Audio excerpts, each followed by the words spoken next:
Hello বন্ধুরা, কেমন আছো তোমরা সবাই? দেবলিনার গপ্প নিয়ে আমি দেবলিনা আবার চলে এসেছি।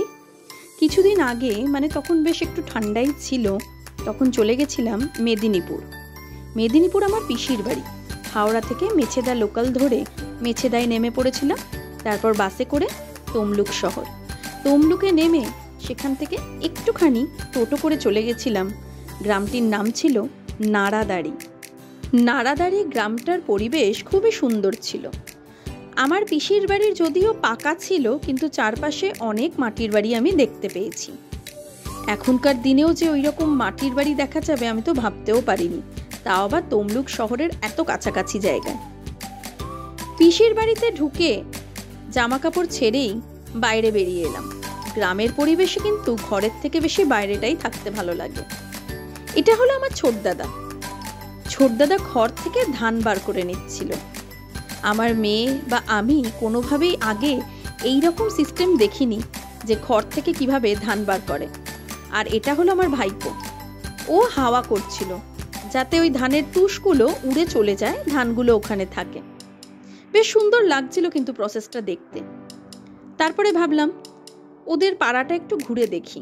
চারিদিকে এত সুন্দর সবুজের সমাবেশ, ঘরে থাকতে মনই চাইল না। পাড়ায় বেরিয়ে দেখলাম রাস্তার দুধারে এত সুন্দর আলপনা দেওয়া, ওই চারিদিকে শোভা ওই আলপনা যেন আরো বাড়িয়ে তুলছে। দুই পাশে পুকুর, গাছে ঘেরা, আর মাঝখান দিয়ে রাস্তাটা গেছে। পুরো রাস্তাটা আলপনা, আর মাঝখানে মাঝখানে বড় করে গোল করে আলপনা দেওয়া। হাঁটতে হাঁটতে দেখলাম একটা বাগান। ভাইপো বলল, এই বাগানটাই তোমাদের দেখানোর জন্য নিয়ে এসেছি। এত সুন্দর বাগান, কতটা জায়গা নিয়ে, হরেক রকম গাছ, ফুল গাছ, ফল গাছ। এক জায়গায় দেখলাম জলের মধ্যে কি সুন্দর শালুক ফুল হয়ে আছে, পুরো পদ্মের মতো। তারপরে একটা ফল দেখলাম যেটার নাম নাকি তবলা ফল। ওই ফল থেকে তবলা তৈরি হয়। এইভাবেই হরেক রকম ফুল দেখতে দেখতে আমরা বাগানটা ঘুরে বেড়াচ্ছিলাম। এত সুন্দর লাগছিল, এত ঠান্ডা পরিবেশ ওখানে, কি সুন্দর লাগছিল দেখতে। ক্যামেরা বন্দি করার জন্য জায়গাটা দারুণ ছিল। টিয়া আর টিয়ার দাদা, মানে আমার ভাইপো, দেখছিলাম জলের ধারে দাঁড়িয়ে কত বড় বড় মাছ, সেগুলো দেখে নিচ্ছিল। আর আমি কিন্তু ফুল দেখে যাচ্ছি। এত ধরনের ফুল, কিছু চেনা, কিছু সম্পূর্ণ অচেনা, আগে কখনো দেখিনি আমি। খুব ভালো লাগছিল। দেখলাম ছোট ছোট অনেক গাছ পুঁতেছে, ওগুলো যখন বড় হবে কত সুন্দর লাগবে। সব ফুলগুলো এত বড় ক্যামেরাতে বোঝাতে পারছি না আমি। চারপাশটা দেখতে ভীষণ অপূর্ব লাগছিল। ফুলগুলো এইভাবেই দেখে যাচ্ছিলাম একে একে। তারপরে ওখানে এক জেঠু, যে ওই বাগানের তদারকি করে, উনি বললেন, ওপরটায় গিয়ে দেখে এসো, এটা একটা ছোট্ট মাটির ট্রি হাউস। উপরে গিয়ে দেখলাম সত্যি মাটির ঘর, মাটির মেঝে, পা দিয়ে হাঁটতে এত সুন্দর লাগছিল। আমরা ছাড়াও দেখলাম নিচে অনেকেই এসে ওই বাগান ঘুরছে। ওপরে ঘরটার সামনে একটা ছোট্ট করে ব্যালকনি করা, আর সেখানেও কিন্তু গাছ। কিন্তু এই গাছগুলো কিরকম অদ্ভুত দেখতে।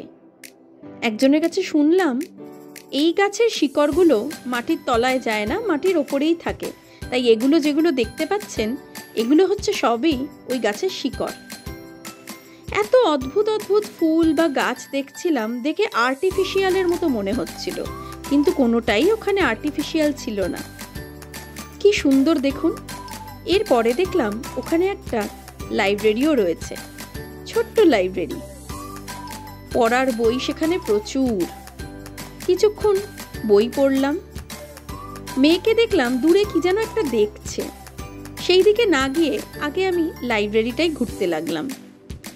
এত বই সেই লাইব্রেরিতে। লাইব্রেরির বাইরে এবং ভেতরে খুব সুন্দর কারুকাজ করা। তারপর মেয়ের কাছে গেলাম, গিয়ে দেখলাম খরগোশদের পাতা খাওয়াচ্ছে। আর খরগোশরাও কি সুন্দর হাত থেকে নিয়ে নিয়ে পাতা খাচ্ছে। তারপর একটা পাতা নিয়ে দুজনে টানাটানি করছে, দেখতে ভারী সুন্দর লাগছিল। টিয়া কিন্তু ওখানে খুব এনজয় করছিল, কারণ এই দৈনন্দিন জীবনে পড়াশোনার চাপ, শহরের ব্যস্ততা, এসবের মধ্যে একটা দিনের জন্য গ্রামে ঘুরতে গিয়ে কিন্তু সত্যি অপূর্ব লাগছিল। বাগান ঘুরে ঝিলপার ঘুরে চলে এলাম বাড়িতে, পিসির বাড়ি। এটা হলো পিসির বৌমা, রান্না করছে মাটির উনুনে। এটাও আমার কাছে একটা দর্শনীয় জিনিস। কি সুন্দর কাঠের জালে রান্না করছে, টকবক করে রান্না হচ্ছে, আর কি তাড়াতাড়ি রান্না হচ্ছে। খাওয়া দাওয়ার পর বিকেলে বেরিয়ে পড়লাম চারপাশটা ঘুরতে। ইট ভাটার পাশ দিয়ে রাস্তাটা চলে গেছে। দাদাকে জিজ্ঞেস করলাম আমরা কোথায় যাচ্ছি। দাদা বলল চল না, দেখতে পাবি। কিছুক্ষণ পরেই দেখতে পেলাম কি বিশাল বড় রূপনারায়ণ নদী। মাঝখানে অনেকটা জায়গা তো চর পড়ে গেছে। দেখতে কিন্তু ভারী সুন্দর লাগছিল। শহরের এই ব্যস্তবহুল জীবন থেকে একটু সময় করে যদি কোনো গ্রামে গিয়ে দুদিন ছুটি কাটিয়ে আসতে পারেন, তাহলে দেখবেন নিজের শরীর, নিজের মন কতটা শুদ্ধ হয়ে যায়। গ্রামের আবহাওয়া, খাওয়া দাওয়া, ঘোরা, সব কিছুতেই একটা আলাদা আমেজ আছে। প্রাণ ভরে নিঃশ্বাস নেওয়া যায় গ্রামের বাতাসে।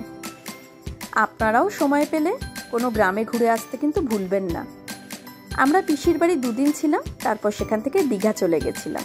ভিডিওটা ভালো লাগলে সাবস্ক্রাইব করতে ভুলবেন না। সবাই ভালো থাকবেন।